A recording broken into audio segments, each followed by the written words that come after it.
We decided at the beginning of this year that the Jungle Alliance wants to open 3 new gyms this year.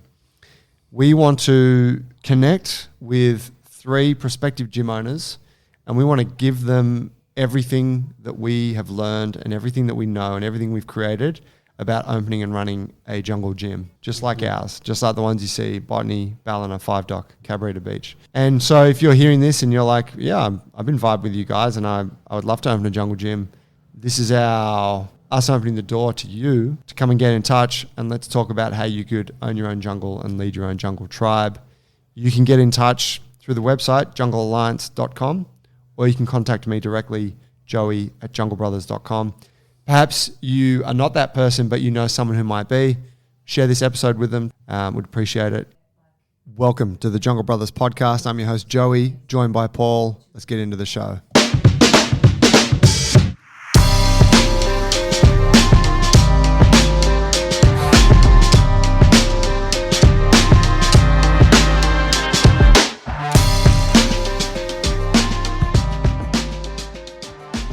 Hey, bros, how you doing? Not going to lie, I'm tired today. Why's that? I went out last night to a gig. Yes, you did. I saw that on the gym WhatsApp group. Yeah. What sort of gig? Have you ever heard of the genre yacht rock? Oddly, I think I may have. It's new to me, and I didn't really know what it was. White guys, yeah? Yeah, but not exclusively. Okay. But I heard some of the music, but I also appreciated that it's probably better live, and I'll go. One of our members is in a group, well, him and his partner. It's Luke and Tanner. They're both musician-singers. Oh, wow, okay. Yeah, you didn't know that? No. Mate, they're incredible voices and very talented, both of them. Wow, okay. So his band was playing at Oxford Arts Factory, and, they're just fucking such good people. I just wanted to go lovely. out. Yeah, and I know that he's got a really good voice, and they're very, their band is musical. So for me, regardless, I was going to have a good time and see some good music. So yeah, it was mad. Live music, it's just, it was pumping. What's can you kind of describe yacht rock? Okay, so I need to maybe look into it a bit more, but what I understand it to be is it's kind of old school, I want to say 80s cheesy, kind of cheesy, soft rock with harmonizing in it, and it's very musical, and it has a bit of a rhythm to it, and it can take in a little bit of, from what last night, it can take in some little Latin stuff, a little bit of reggae, a little bit of fucking calypso. There's a song they had calypso last night, but basically it's like Toto.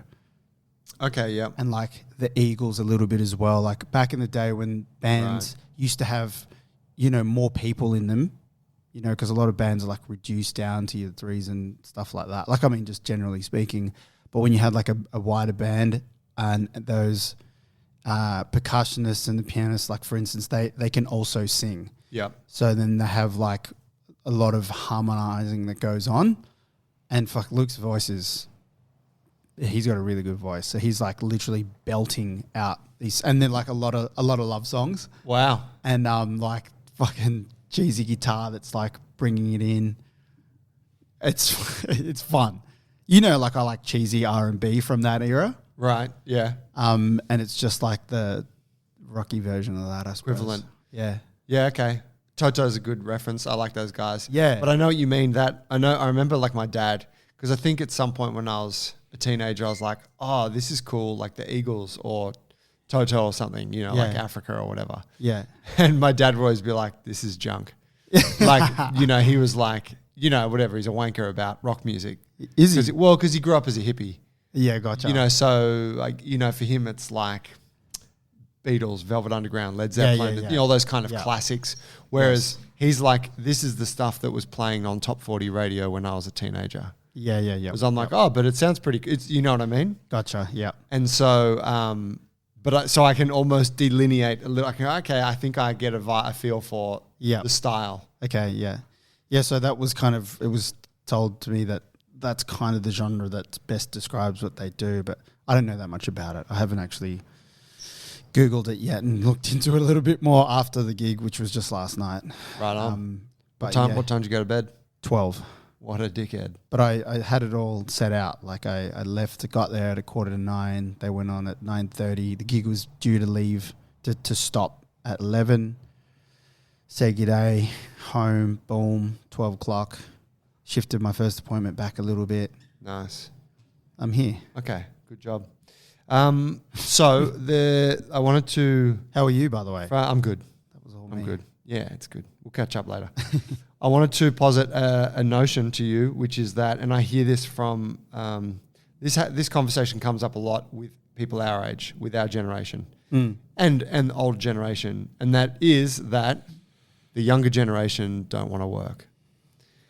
That they don't. There's this feeling that often gets thrown around usually by people in business, small business, where younger employees just don't have the work ethic, don't have the commitment to the thing, not prepared to take responsibility for their mistakes, right? Yep. Now, I might have been guilty for muttering such things myself at times, but I don't believe it. I think that there is a thing that always happens where the older generation always talks shit about the younger generation. Of course. Right? Because they are different. They're always different. And so you're always like, what's with the painted fingernails and the funny haircuts, like that kind of shit. It sort of falls in line with that. But also I think that it usually just comes down to individuals. And I know a bunch of people who would make very average employees who, counterparts of ours, like people we went to school with or whatever. Yeah. And I know a bunch of, we've got a bunch of great people who work in this gym, people that I know in life who do an amazing job of that. So I don't think that there's this, this endemic thing. So are you familiar with that kind of complaint that a lot of folks make? Yeah, man. And I might be one of them. And actually, I'm sitting here just politicking in my own head as to whether I share your same position or not, where you say you don't think there's an endemic thing going on, whereas I think there might be. Tell me more. And I'm just thinking out aloud here. But, every generation exists in a new world, and ours was a different world, and theirs is, another world. So I guess depending on all of the factors that are in their world, like there is commonalities with every generation. They're going to be kind of slightly different than the one before. Of course, individualism is always going to happen. But as a population, as a group, there's going to be certain traits that one generation has that's different to the other. Do they have a tendency to be like that? I think that they might. I don't think it's necessarily a negative thing, but first thing I just think about is the fact that they have a lot more opportunities, like the workforce and how you can make money is completely different now to how it used to be. So, it's really democratized. You don't have to become a fucking blacksmith like your dad was and your dad's dad, etc. And you can make money from your lounge room. You can self-skill here. A lot of the institutions can't even keep up with the new job markets, like with technology and stuff like that. Mm-hmm. So people are just making their own fucking wealth. Yeah. Sort of thing. So with that kind of, the rules have changed. I think that young people have this idea where, hey, fucking the sky's the limit, opportunities everywhere. I don't have to do that thing. So from that perspective, I do think that they have more choice now than ever before. So there is a tendency to not just go into any job because they always have options. Do you think they have significantly more choice than we had? At least by perception. I don't know by what actual is the case, but by perception. Give me a couple of quick fire examples there. Dude, real young, they're thinking TikTok. They're thinking they can make money playing video games. I'm just talking about my kids level. Yeah. They're watching The Beast. They're watching fucking videos where kids are making $20,000 winning some national fucking circuit video game thing. Yeah. Making money on Instagram, being an influencer. And, I don't know the study, but I've heard several times that censuses are finding more and more that kids wanting to be who do you want to be when you grow Gonna up? be YouTubers. Yeah, an Yeah. influencer is right up there. Yeah. And I guess that just points away from traditional jobs. They're not like, I want to be a public servant or Fine, a yeah. nurse, or I want to be an economist or something like that. And that's just what I'm thinking. So trying to bring it home with some, when I think of even people closer to me, it's, I think it's a lot for them. It's subconscious. They know that there's opportunity. I mean, they've got a phone in their pocket and they can reach anyone and reach any piece of Fuck knowledge. you, old man. Stick your job up your ass. Yeah. I can do whatever I want. That's it, Dad. What can you teach me? I'm going to rent out my bedroom on Airbnb. That's what's up. Oh my God. Yeah. Yeah, fair. Yeah, I guess I tend to agree with that. Though, maybe, and I don't want to go, I don't want to explore that too deeply, but No. But okay, yeah, so fair. So maybe, maybe there is a thing. Maybe there is a thing, maybe there's not. Irrespective, I reiterate this point, that we've worked with plenty of people our age, our counterparts, who don't make good people to work with. Like, they don't make good co-workers. Whatever, employees, co-workers, supervisors, like, man, that person is not the person. And so something that I reflect on often, and we did a podcast on this some time ago, which was talking about cool shit that we learned in the film industry. I think how the film industry kind of shaped us to do what we do now. And that's part of our backstory that not a lot of people know. And so the basic backstory is we all spent the better part of a decade in the film industry. At the fucking top. At the absolute elite level. Pinnacle. Bro, people don't understand. It was Hollywood in Australia. That was our shit. And so we're talking like spending time working on TV commercials, good ones, not shit ones, and films. And we call it film industry, but films, TV commercials. You probably had the greatest engagement in the film world. I think T had the least. I was in the middle there. We had many years where we worked together. But it's a very, in a way, you could say it's a very old school gig, right? The film industry, Francis Ford Coppola spoke about it once. He said besides the military, a film set is the last great hierarchy. And he's like, and it's something that he wants to protect. And it really is, isn't it? Like, you have the producers, the money, and then you have the director, and then basically you do whatever they want you to do. And it all comes down the line, and we've got our bosses, usually the gaffer or whatever. And like, whatever they want you to do, you're doing it. Yeah. And whatever the task that needs to get done gets done regardless. There's a schedule, and this is getting done, and we have all the resources and tools, well, in theory, to get it done. Rain, hail, or shine, the shoot goes on. Yeah. They just replace it and just fucking rolls on like a tank. Yeah. Yeah. To the point, you've heard those horror stories about like plenty of film shoots that have just gone, people dying and shit, horrible like stunts that have gone wrong under budget, and they're just like, we've got to keep shooting. Don Quixote.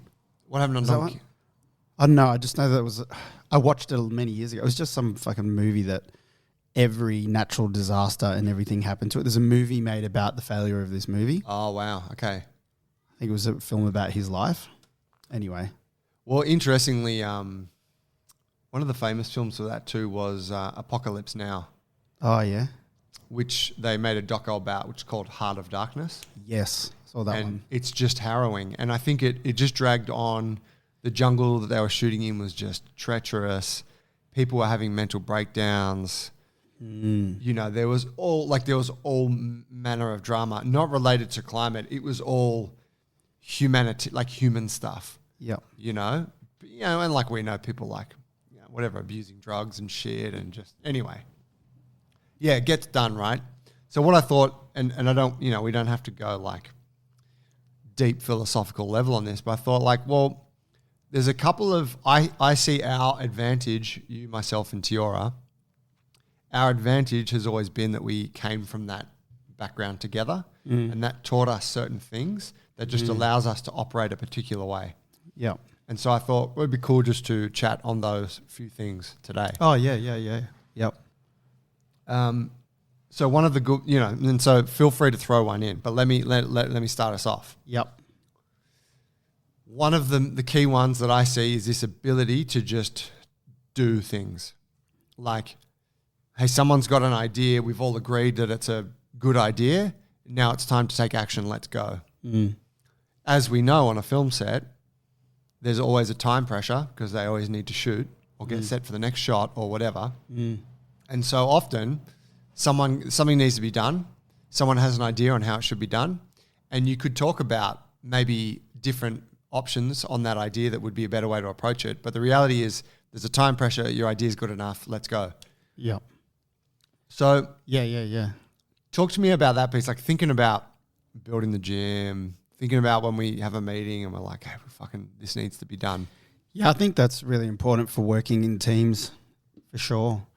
I guess you all have, and we all have an understanding of the goal, and it's a common goal.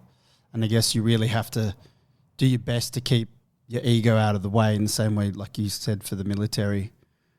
You just have to get it done whichever way the best way is. So sometimes, you're the best person to go forward and then I'm going to support you.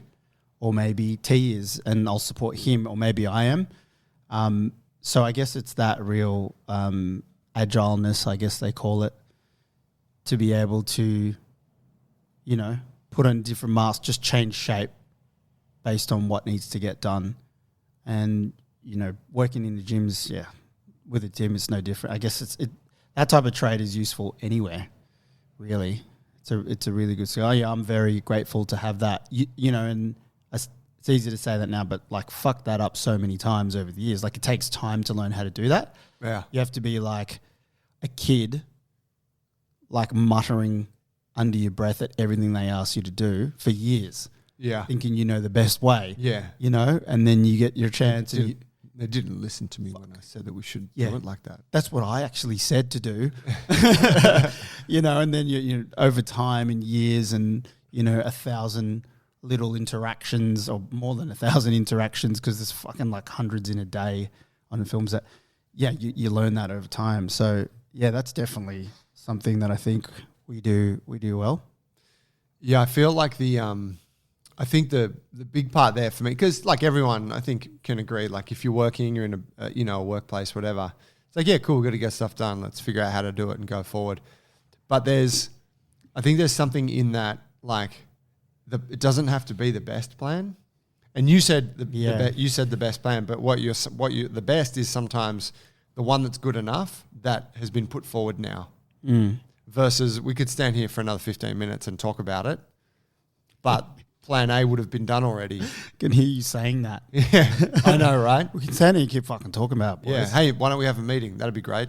Let's everyone pitch in. Tea times, ladies. 6.5 and fucking something dozen. What's that saying? 6.5, 6 or 1, half dozen the other.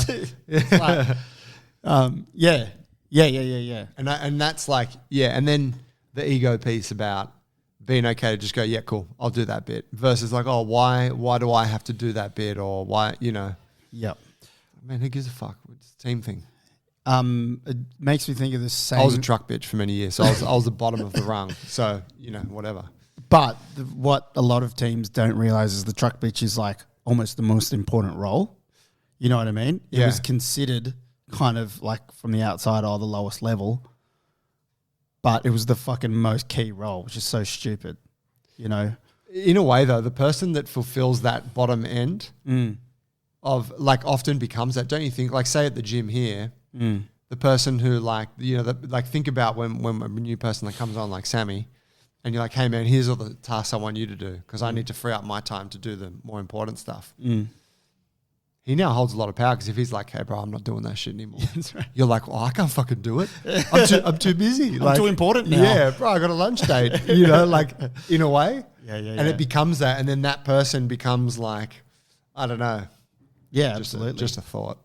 I was going to say on the what you were saying about what'd you say? Like, it might not be the best way forward, but it's the one, you know, and there's a time constraint. It's the one that's put forward and we've got to do it. And it's good enough. It's good enough. And I guess good enough inside of the fact that, like, we're going to have this little situation 20 times today and 1,000 times this whole film type of thing. So actually, one saying that I've adopted from Jimmy Pomponio, which we get business coaching from, is just failing forward, which is, you know, 80%, you know, done is often what all you need. You know, you need to get it out there and then learn the lesson from it. Right. It doesn't have to be perfect. And if you wait to make the perfect plan, like, you're going to miss the opportunity or not get the thing set up in time. Yeah. As we know that 80% rule, we've spoken we've adopted that from a long time ago. Yeah. And I was a fucking perfectionist. When we first started JB's, I was so paralyzed with fucking that type of thinking that everything has to be perfect before I finish the job. Yeah. But yeah, like that idea of just doing it, and it might not be perfect, but we're also going to learn from it. We're going to do it better next time we have to do that setup. Yes. And this thing with, say, anything that we do in the gym, it's failing forward. It's like, team, we've got to do this. We think this might be better for the members for this reasons. These are the cons. Yeah, but these are the pros. Okay, let's just implement it. Let's just implement it and see what happens in 4 to 5 weeks, whatever that might be. We can make changes as we go. Yeah, and I just call that failing forward now. Yeah. So, you know, it's nice. You're in a meeting, blah, blah, blah, and say, okay, let's just agree to fail forward with that one. Done. And I really like that idea. That's nice.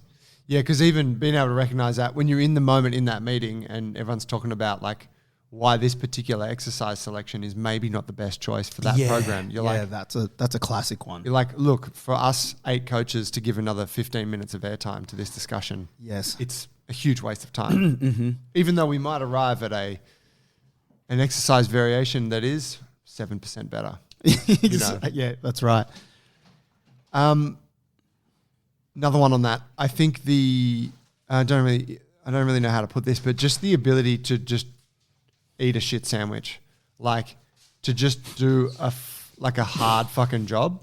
Yeah. Like, and I think back mostly to when we had to build the gym. Yeah.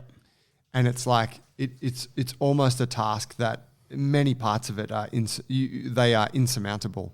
You look at it and you're like, oh my God, like, how are we going to paint that entire back wall? Like, we can't, like, paintbrushes don't, like, what do you mean? So we got to get machines, we got to get, you know, spray guns, like gas masks and shit, or building the mezzanine, or cutting the floor tiles in at an angle just because we know that it looks better. Yeah.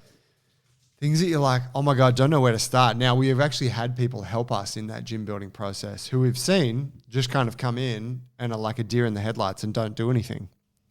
And we just rip in. Yeah. Because like, well, you know, you've got to start eating the elephant, so let's just start chewing. Yeah. You know? Yeah.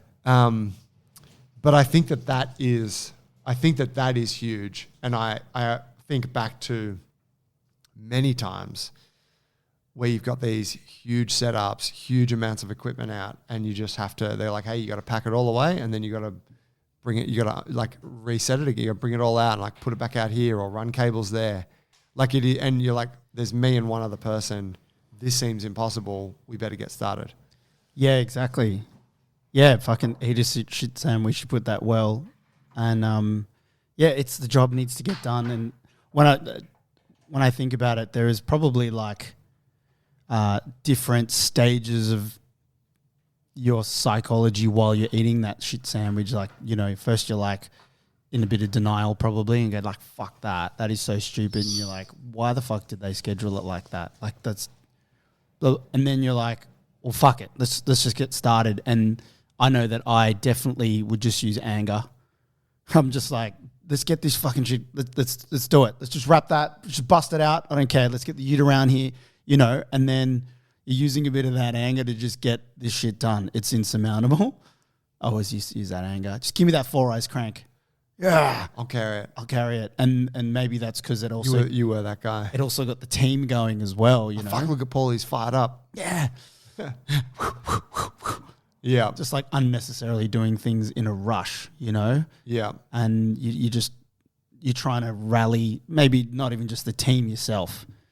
And then before you know it, 10 minutes, 15 minutes, 20 minutes passes and you guys are like getting more organized and then it becomes a bit of a game. Hey, do this. Okay, cool. Yeah, I got that. Blah, blah, blah. Yeah, but and then you're in a flow, right? I'll get this done before you finish that, bro. Yeah, that's right. Yeah. Then it gets into a bit of a flow.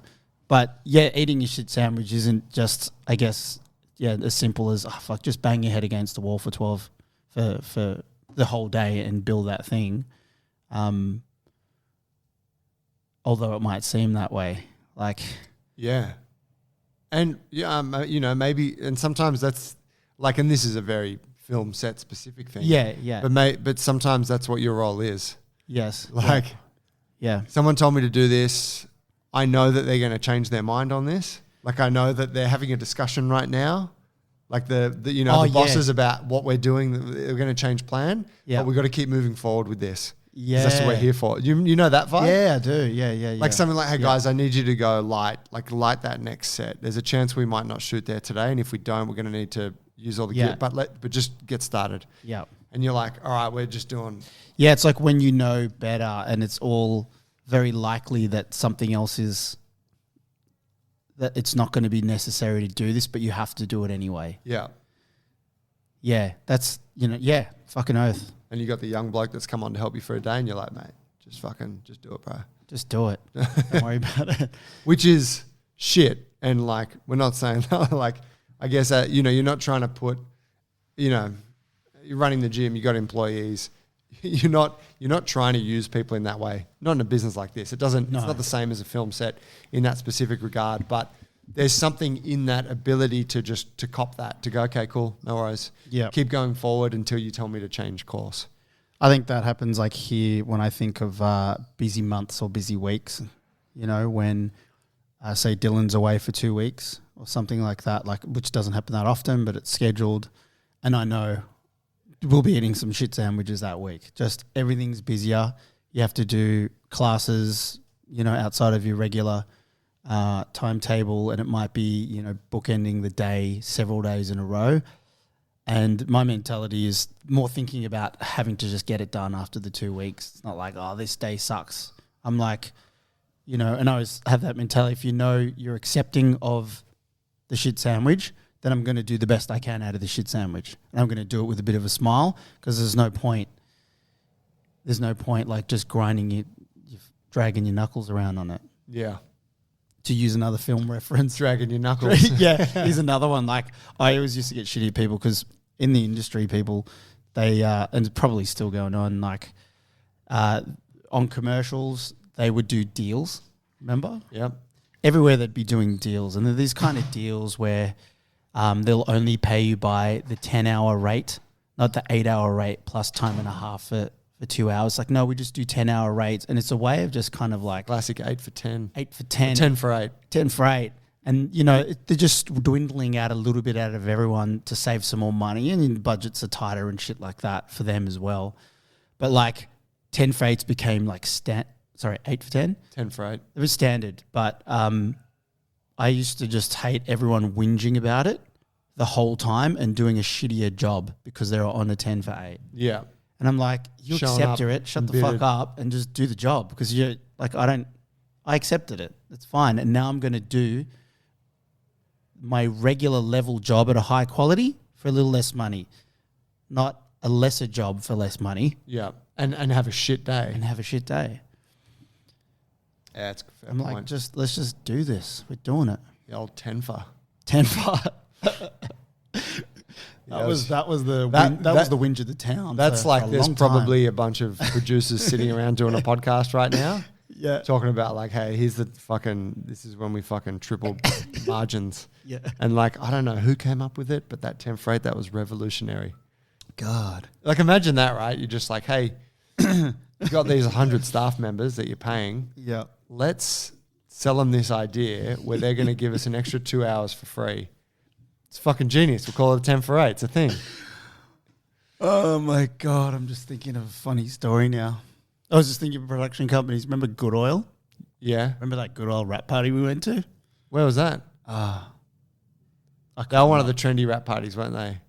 Like one of the trendy production companies. Yeah. I don't know. Where was the rap party at? I mean, I remember some of the It was parties. in Paddington. Maybe you weren't there. Maybe it was with Zion.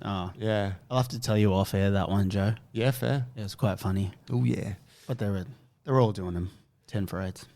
So last one that I was thinking, and please, if you go on, feel free to add it, is and it kind of ties in with the last 2 points in a way, but it's the ability to, once you make the commitment to do the thing, and then you see the person that's leading the charge, your ability to fall into line and support that person. So it's like, which I think is like a real skill where you can go, you can show up and be like, oh, what's Paulie up to? Oh, yeah, I know what you're talking about. I'll get that. He's going to need that. Yes. Here you go, bro, I got it for you. Like, what do you need, man? Yes. Like, you become the support player. Yeah. Without explicitly needing to be told. Yeah, you're the supplier, the assistant, the kitchen hand, or whatever. You just want to say it takes some momentum for that momentum not to slow down. So you're kind of like building the tracks in front of the train as it's kind of chugging along. Yeah. But yeah, that is a really good skill, actually. It's definitely a big. You were the master of that. Was I? You were. I had good mentors, good coaches, but it was a game for me. It was just such a game. Yeah. But like, and I'm just relating it in my head to seeing things on the gym floor. It gives you a very good peripheral kind of vision for, like, say, just the gym floor as one thing, and for coaching a class, because you kind of, you can see everything that's going on a little bit, and you can anticipate that person's setting up there, and it might be a little bit close to class, or that maybe that person over there in the class is feeling a little uneasy, which is not directly relative to supporting, but it does give you the vision to be like kind of anticipating all the pieces that are there. Yeah. You know what I mean? Absolutely. Yeah. The specific thing that popped into my mind when you said that was when you see someone lifting, you know they're going to have to go and get more weight in a moment. And so you go and get the weights and just drop it and they're like, fuck, legend. Like, yeah. You know, how did you know I was going to add another 5 kilos this set? You're like, I could see that you were going to do that. Yeah. Like that sort of ability to anticipate. Yeah. Yeah. And that's a really underrated thing, I think. It's like having a vision. You see, like you see what's going to happen. And so then you can take preeminent action, you know, to make it faster for the thing to happen. Kevin De Bruyne, just a fucking classic number 10 or a 5'8". Kevin De Bruyne, who's that? Oh, he's a like fucking playmaker for Man City. Just like, a key player who sees everything. Yeah. You see it ahead of time. You're kind of anticipating the runs, what's going to happen. That's an important thing to kind of develop for anyone at a certain level. Like, just, in your own workplace, when it comes to relationship building, not just the kind of physical aspects of anticipation. Yeah, you see, maybe it's a hard thing to appreciate until you end up in a team with someone who completely lacks that ability. And they're like standing around like, what can I do? And it's like fair, like if it's your first time in this workplace or you're new here, I don't expect you to know what to do. But if you've been around for a bit, fucking have a look. There's heaps of things to do. Yes. Yeah. But again, it's an ability that I think that we really developed well in that industry. So our expectations maybe of others could potentially be a bit unrealistic with that, that thing. Tradies definitely relate to a lot of the stuff, I reckon, that we were talking about today. Like tradies just, they know how to get a job done, wrap it on so tools are down by 2:30. But same thing I think with them. They know how to just jump in. Yeah. I was going to mention one more, which was more to do with not dealing with the team, but dealing with individuals in our business, like, clients, members and stuff like that. It's just because the film industry just exposes you to so many different walks of life. So many different. It's very, very diverse.